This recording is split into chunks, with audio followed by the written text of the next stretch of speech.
સુખી જળાશયનું આંબાખોટ ગામ અમારા ગામની વસ્તી 700 થી 800 માણસોની સંખ્યા છે। 500નું વોટિંગ છે।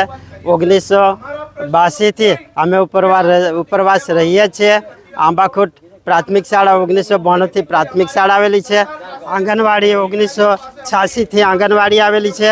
અમારા ગામમાં અમારા દરેક સભ્યને 700 સભ્યને ચૂંટણી કાર્ડ, આધાર કાર્ડ, રેશન કાર્ડ બધું જ આંબાખોટનું છે। બીપીએલ યાદી પણ આંબાખોટની આવતી હોય, સરકારમાંથી યાદી આવતી હોય તો છતાં મને સરકારનો કોઈ લાભ મળતો નથી। અમે જ્યારે આટલા વર્ષથી રહીએ છીએ તો પણ અમને નહીં શૌચાલય કે આવાસ કે પછી સિમેન્ટ કોન્ક્રીટ રોડ કશો લાભ મળતો નથી। તો અમે ખરેખર અમે કોઈ બીજા દેશના તો નથી ને, અમે ખરેખર સુખીનો ભોગ આલીને ઉપરવાસ રહીએ છીએ। તો અમને સરકારશ્રીના ધારણા મુજબ બધા જ લાભો અમને મળવા જોઈએ અને અમારી વસંતગઢ પંચાયતમાં અમને સામેલ કરે અને સામેલ કરી અમને જે પ્રાથમિક સુવિધાને મળતા તમામ લાભો અમને મળે એવી અમારી માગ છે। આંબાખોટ ગામ અમારા અહીંયા સુખી ડેમ બનવાથી અમારા ગામ ડૂબમાં ગયેલું છે। ડૂબમાં કે એવી રીતે કે અડધું ગામ ડૂબમાં ગયું, અડધું નહીં। પણ સરકાર સુખી સિંચાઈ યોજનાની અંદર અમારા જે ગામને અડધી ડૂબમાં જતી હતી, અડધી કોળાટ। પણ સરકાર જે તે ટાઈમે અધિકારીઓ કે ઘેડિયાઓને અણસમજુ ઘેડિયાઓને સમજાય કે આખું ગામ સંપૂર્ણ તમારું ડૂબમાં જાય છે અને તમે વળતર લઈ લો એમ કરીને જે તે સરકારના જીઆર પ્રમાણે અમને કોઈ જગ્યાએ બીજી જગ્યાએ સ્થાપિત નહીં કર્યા અને એમને જે જરૂર હતી વધારે જમીનની એ જે માટી કામની જરૂર હતી એવા 5 ગામોને આ લોકો સ્થળાંતર કર્યા અને આંબાખોટને અર્ધ ડૂબાન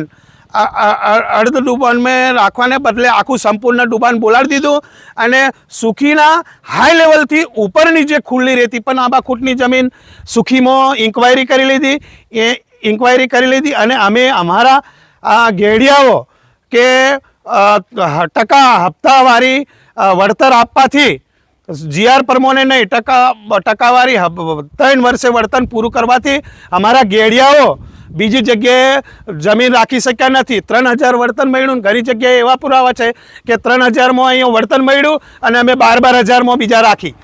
મારે સ્કૂલમાં દાખલ થયો હતો તો જન્મ તારીખ 1 થી 6 લગાડીને એડમિશન કર્યું હતું અને હાલ મારા જન્મ તારીખનો દાખલો હાલ નથી અને અમારા ગામમાં ગ્રામ પંચાયત નથી, એટલા માટે દાખલા લેવા હોય તો બહુ મુશ્કેલી આવે છે અને 1 થી 6 તારીખ લગાડીને બધાને જન્મ તારીખનો દાખલો કે જે આ સુખી ડેમનું